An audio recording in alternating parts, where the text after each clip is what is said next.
There are trades that used to be on every street corner in America, and almost nobody does them anymore.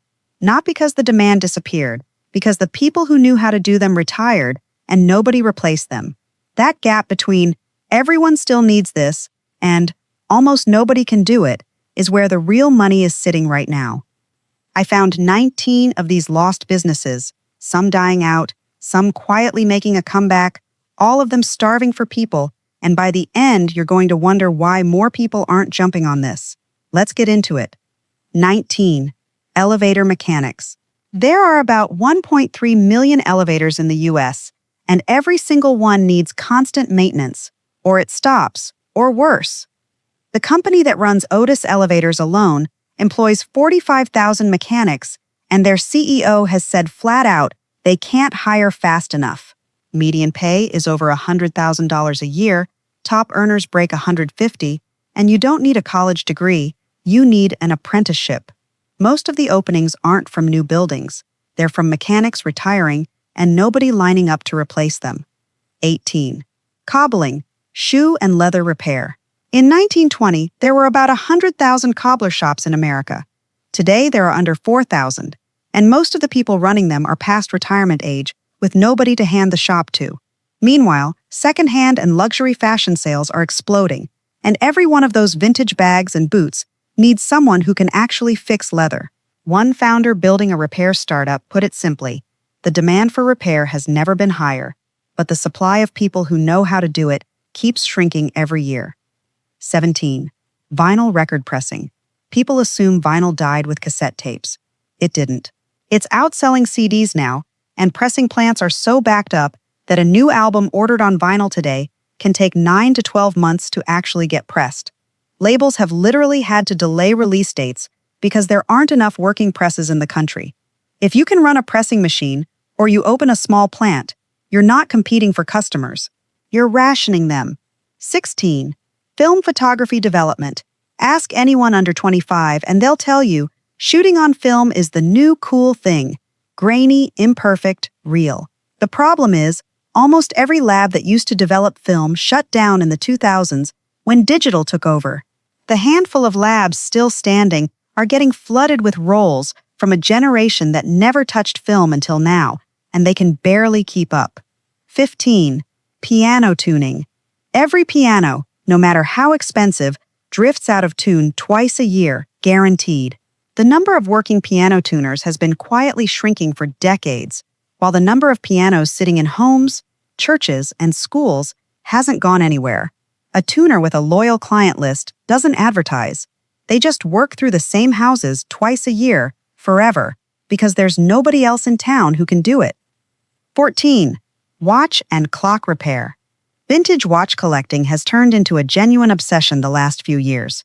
People paying serious money for old mechanical watches, and every one of those watches eventually needs a real watchmaker, not a battery swap kiosk at the mall. The skill takes years to learn properly, which is exactly why so few people have it, and why the ones who do can charge whatever they want. 13. Furniture reupholstering. Cheap furniture falls apart in a few years and goes straight to a landfill. A well-built old couch or armchair can outlast 3 generations if someone knows how to strip it down and rebuild the fabric and padding. As people get sick of replacing junk furniture every few years, the ones who can reupholster the good stuff are sitting on a quiet, steady stream of work nobody's chasing them for. 12. Typewriter repair. This sounds like a joke until you see how many people are collecting old typewriters right now, for the aesthetic, for writing without notifications, for the sound. Almost nobody left knows how to fix a jammed carriage or replace a ribbon spool mechanism properly. The few repair shops that still exist have wait lists, because there's maybe a handful of people left in most states who actually know these machines. 11. VHS and tape-to-digital transfer. Every family has a box of old home videos rotting in a closet. Tapes nobody can play anymore because nobody owns a VCR. Someone who can digitize those tapes is selling something priceless. Memories people are terrified of losing for a service that costs almost nothing to run once you've got the equipment. 10. Stained glass restoration. Old churches, historic buildings, and even some wealthy homeowners have stained glass windows that are a century old and slowly falling apart. The craft of repairing lead came, and hand-cut glass is dying out, with the generation that learned it, while the buildings that need it aren't going anywhere. Whoever learns this properly becomes the only call in a 100-mile radius. 9. Antique furniture restoration.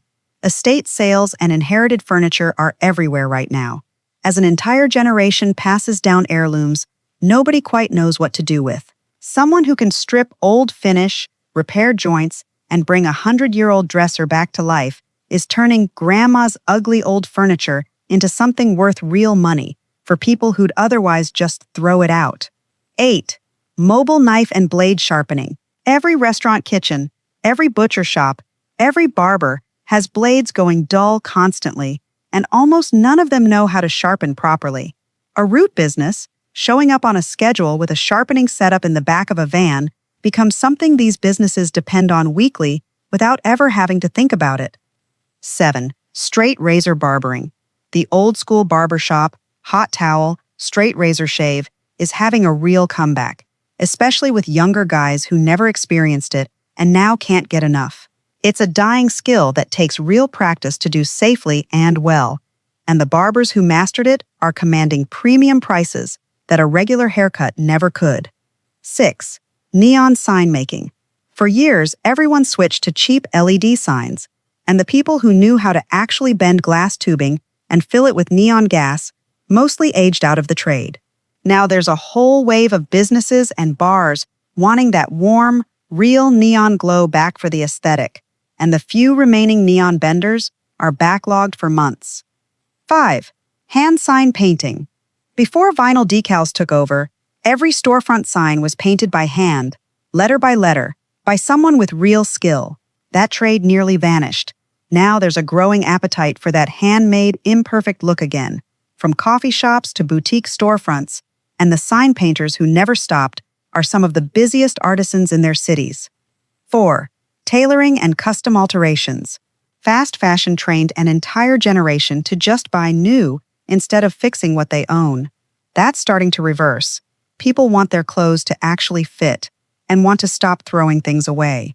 A tailor who can take in a waist or shorten a sleeve properly has a skill that never really goes out of style.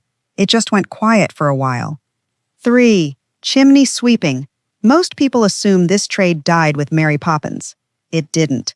Older homes still have chimneys that need annual cleaning and inspection to stay safe, and as housing stock keeps aging, that need isn't shrinking. The trade quietly kept working in the background this whole time, mostly ignored, which is exactly why it's still wide open. 2. Well drilling and pump repair. Millions of homes outside major cities still get their water from a well, not a city pipe. When a pump fails, that home has zero running water until someone fixes it. Today, not next week.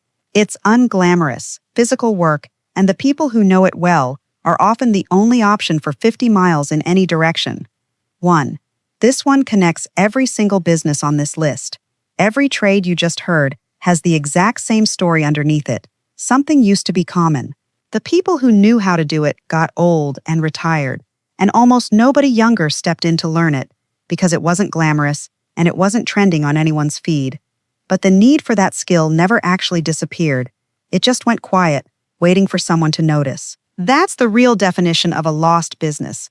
Not gone, just abandoned by everyone chasing something newer and shinier. The people quietly getting rich off these trades right now aren't geniuses. They're just the ones who didn't mind learning something unfashionable while everyone else was busy ignoring it. If one of these surprised you, or if you already know someone doing one of these quietly and making real money, tell me which one in the comments. And if this list opened your eyes to a skill worth learning in 2026, hit like. It helps this get in front of the next person who needs to hear it.